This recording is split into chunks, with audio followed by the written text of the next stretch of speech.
नमस्कार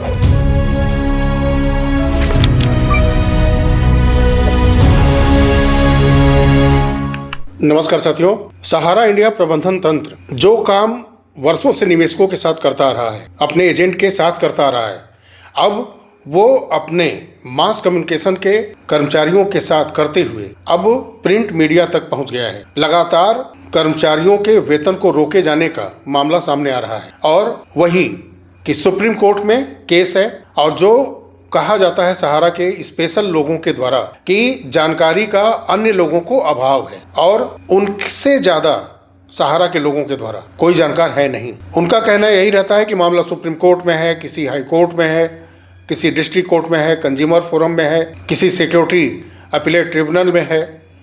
ये तमाम बहाने बना करके सभी का भुगतान रोकने का एक जरिया बना रखा है सहारा के पूरे प्रबंधन तंत्र ने। ऐसा ही एक मामला और आया है लखनऊ नोएडा के अंदर। आपने सुना होगा कि महीनों से वहां कर्मचारी वेतन के लिए, चाहे वो धूप हो, बरसात हो, ठंडी हो, वो अपनी मांग रखते आ रहे हैं। राष्ट्रीय सहारा अखबार आप जानते ही हैं, सहारा इंडिया टावर, ये अचानक से 8 जनवरी को बंद कर दिया गया। तो ये प्रिंट मीडिया अचानक से सहारा ने बंद कर दिया। अब उससे जुड़े कर्मचारी जो गोरखपुर के हैं, उन्होंने अपना बकाया भुगतान लेना चाहा सहारा प्रबंधन से। एक तो उन्हें सूचित नहीं किया गया, जिसमें कर्मचारियों को काफी परेशानी हुई। हालांकि वो प्रबंधन से अपने वेतन की मांग कर रहे थे, जो कि 2014 से आधे अधूरे पैसे पर काम करते आ रहे थे। उनका वेतन अक्टूबर माह से जनवरी माह आ गया, अभी तक मिला ही नहीं है। उसका कारण क्या है, सीधा साफ जानते हैं कि जो अक्टूबर माह में सुनवाई हुई थी सुप्रीम कोर्ट के अंदर, उसमें कर्मचारियों की तरफ से जो आईए लगा था, उस पर सहारा प्रबंधन के तरफ से स्पष्टीकरण मांगा गया था कि कितने हजार कर्मचारियों का वेतन बकाया है, पीएफ बकाया है, ग्रेच्युटी बकाया है, उसके बारे में पूरा डिटेल सुप्रीम कोर्ट के समक्ष दिया जाए। तो उसी को आधार बनाते हुए इन्होंने क्रमशः कर्मचारियों के वेतन रोकना शुरू कर दिए। जो टोकन मनी के रूप में कुछ मिलता था वो भी बंद है और कर्मचारियों की तरफ से जो शिकायत पत्र दिया गया है उसमें 2011 का मेंशन किया गया है कि 2011 से उनको लगातार पूरी सैलरी नहीं मिल रही है।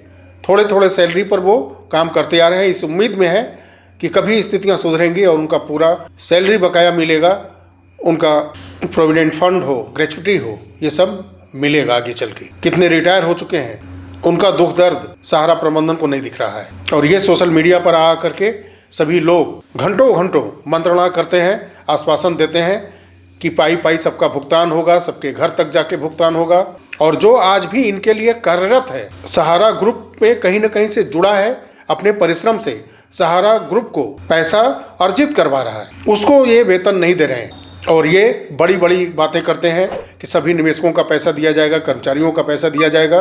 कर्मचारियों को तो रुला दिया है 2011 से सहारा के प्रबंधन ने। हार मान करके वो भी, जैसे कि जो भी सीनियर एजेंट थोड़े थोड़े पैसा इकट्ठा करके कोर्ट का दरवाजा खटखटा रहे हैं आईए के माध्यम से, पिटीशंस के माध्यम से, वो भी सुप्रीम कोर्ट में से भी सहारा केस में आईए लगाते हैं पैसा इकट्ठा करके कर्मचारियों से और ये कहते हैं कि ये सभी चंदाखोर हैं, आंदोलनकारी हैं। शर्म नहीं आती ऐसे सहारा शीर्ष प्रबंधन को। 19 जनवरी को गोरखपुर जिलाधिकारी को एक ज्ञापन कर्मचारियों की तरफ से दिया जाता है और अपनी व्यथा उनसे कही जाती है पत्र के माध्यम से। हालांकि प्रशासन अपने तरफ से काम कर रहा है, नोटिस जारी कर रहा है, जिला स्तर पर एक लोकल प्रशासन के लेवल पर लगातार प्रयास किया जा रहा है कि सहारा प्रबंधन और कर्मचारियों के बीच में कोई ऐसी बात बन जाए, कुछ पैसा फंड उनको सैलरी के रूप में दिया जाए ताकि कुछ राहत हो। लेकिन क्रमशः सहारा एक एक करके अपने एंटिटी को बंद करते जा रही है स्वतः से। और आरोप आती है सोशल मीडिया पर लगाने के लिए कि कोर्ट के आदेश से बंद हो गया, सरकार ने बंद करा दिया, इनके पोर्टल बंद हो जाते हैं सहारा के, डोमेन एक्सपायर हो जाए उसका रिन्यूअल नहीं कराएंगे, आईपी एड्रेस एक्सपायर हो जाए उसका रिन्यूअल नहीं कराएंगे। क्या सबके लिए, सब कुछ के लिए ये सरकार और रेगुलेटर, कोर्ट, ये सब जिम्मेदार हैं। आपने निवेशकों के भुगतान के लिए, कर्मचारियों के सैलरी के लिए कभी पहल ही नहीं की। और पहल कब कर रहे हैं, जब एजेंट के आईए लगे हैं भुगतान के लिए, पिटीशन लगे हैं, कर्मचारियों के आईए लगे हैं, उसके जवाब में आप लोगों को मजबूर होकर के कोर्ट के ऑर्डर के बाद करना पड़ रहा है।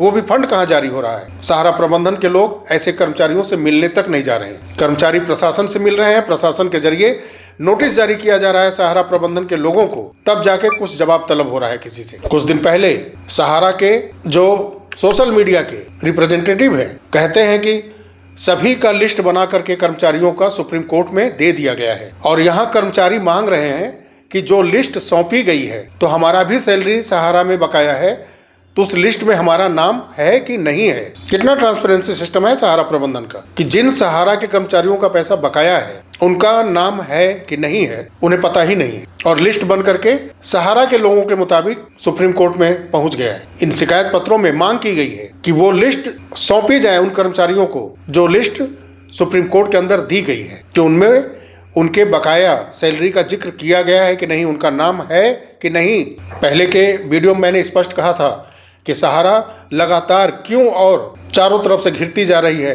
क्योंकि सिर्फ और सिर्फ वो पूरे देश में कहीं न कहीं कोर्ट के अंदर लगातार अपने लाखों करोड़ों रुपए बड़े बड़े वकील के ऊपर खर्च कर रही है, निवेशकों के पैसे को मिसयूज कर रही है, जबकि मूल जड़ एक ही है, सिर्फ और सिर्फ पेमेंट, निवेशकों का पेमेंट, कर्मचारियों का पेमेंट, एजेंट का पेमेंट। बजाय इसके करने के वो सिर्फ कोर्ट, कभी कलकत्ता के अंदर, कभी दिल्ली के अंदर, कभी तेलंगाना के अंदर, कभी झारखंड के अंदर, कभी लखनऊ, कभी इलाहाबाद, कभी गोरखपुर, प्रशासनिक लोअर सिस्टम से लेकर के सुप्रीम कोर्ट तक ये पैसे को बर्बाद कर रहे हैं। और इनके क्रूरता की हद देखिए कि कोर्ट के अंदर पैसा खर्च करने के लिए इनके पास फंड आ जाता है, लेकिन वही फंड निवेशकों के लिए, कर्मचारियों के लिए, एजेंट के लिए नहीं रहता है। ये अपने पदों पर बने हुए हैं बिना किसी पैसे के। अब सोचिए कि सहारा का शीर्षस्थ प्रबंधन तंत्र कैसे चलता है। क्या इनको 2011 के बाद से जिस तरह से कर्मचारियों के लिए सिर्फ छोटा छोटा टोकन मनी के रूप में पैसा दिया जाता है, क्या इन्होंने भी कुछ इसी तरह से पैसा उठाया है? या हो सकता है कि इनका टोकन मनी भी करोड़ों में हो। ये भी हो सकता है कि अगर इन्होंने 4 महीने 6 महीने सैलरी नहीं लिया हो तो 2-4 करोड़ रुपए इनका टोकन मनी के रूप में मिल जाता हो सकता है ऐसा इंटरनल शीर्षस्थ जो सहारा का प्रबंधन है रूल बना रखा होगा, क्योंकि इनकी क्रूरता जो सामने आ रही है अपने लोगों के प्रति, जिनसे कि अब तक ये अर्निंग करते आ रहे हैं इलेक्ट्रॉनिक मीडिया और प्रिंट मीडिया के जरिए। और कल 21 जनवरी को सिटी सेशन कोर्ट कलकत्ता में आर्गुमेंट रखने का दिन था। कोर्ट को अगर आर्गुमेंट में दम लगता तो बेल ऑर्डर करने का दिन था ओपी श्रीवास्तव को लेकर के। तो अनिल इब्राहिम का याचिका खारिज कर चुकी है कोर्ट। ओपी श्रीवास्तव के माध्यम से एक रास्ता बनाने की कोशिश हो रही है, लेकिन अभी स्पष्ट ऑर्डर अपडेट नहीं हुआ है पोर्टल पर और फिर से 3 फरवरी को डेट रखा गया है सुनवाई का। और वहीं इलाहाबाद के हाई कोर्ट लखनऊ बेंच में सहारा सिटी केस, जो कि एक 2006 से चले आ रहे केस के साथ कनेक्ट कर दिया गया है और दोनों केस कोर्ट साथ में सुनवाई कर रही है, तो उसका भी ऑर्डर तो अभी अपलोड नहीं हुआ है, लेकिन उसका नेक्स्ट हियरिंग का डेट 27 जनवरी 2026 रखा गया है। तो जैसे ही दोनों केस के ऑर्डर की कॉपी पोर्टल पर अपलोड होती है तो उसके बारे में मैं अपने चैनल के माध्यम से आपके समक्ष जानकारी रखूंगा। तो सहारा प्रबंधन का क्रूरता अभी कम होने का नाम नहीं ले रही है। अपने कर्मचारियों के साथ, अपने एजेंट के साथ इन लीगल मामलों में आपस में बैठ करके सामंजस्य बिठा करके समस्या का हल ढूंढना चाहिए। वो बहुत दूर दूर तक नदारत है और निवेशकों का मेहनत का कमाया हुआ पैसा ये लगातार लाखों करोड़ों रुपए प्रत्येक वर्ष व्यय करते जा रहे हैं, बजाय ग्राउंड रियलिटी के मायने समझते हुए, जो कि सिर्फ और सिर्फ भुगतान है, सैलरी का पेमेंट है, एजेंट लोगों का बकाया कमीशन है। इस क्रम को आगे बढ़ाने की बजाय ये पूरे देश में कोर्ट खेल रहे हैं। चलिए साथियों, मिलते हैं बहुत जल्द अगले वीडियो में। तब तक के लिए नमस्कार, जय हिंद, जय भारत, वंदे मातरम।